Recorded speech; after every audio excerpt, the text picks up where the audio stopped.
start with something insanely simple and then focus on expanding it over time.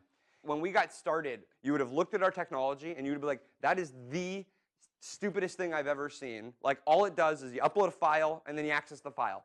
And it was that simplicity that was actually why it was so disruptive. Because all of those vendors thought that the problem was we just need to jam in as many features as humanly possible into one piece of software, and that was correlated with our value proposition. That was sort of how enterprise software companies operated.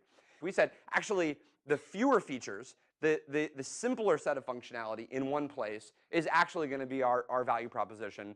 And if you were in classic enterprise software, you would have looked at our product and you would have thought it was a toy, essentially. You would have been like, that is never going to serve enterprises. It's not going to serve regulated businesses. It's not going to serve complex workflows. And what they didn't recognize was that was just the start.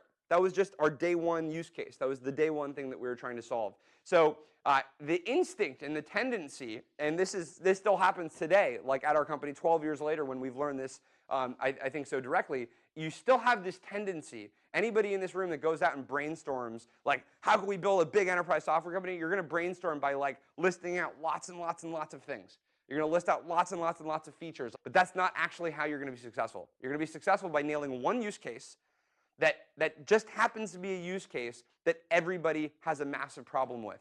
And if you can nail that one use case, that becomes essentially the wedge to then use to expand out to all the other use cases that you want to go and solve. And so you have to sort of resist the natural instinct, which is that more functionality, more powerful software is better, and really make sure that you're focused on one thing that you're going to do better than everybody else. And again, 12 years in, we're still having to relearn this over and over again. The amount of product meetings that I end up in where we have to be like, we have to remove that feature, we have to hide that thing, we have to make that simpler, it never goes away. Even when you're bigger, you still have to make sure you're really, really focused on keeping things dead simple and almost deceptively simple in what you're actually going to go and do for the customer. Because it just turns out that in these cases, having less functionality gives people way more opportunity than go use your service. It's counterintuitive, but the more functionality you have, the more you're going to narrow the set of customers that ultimately are going to be able to sort of make sense of your product and want to use your product.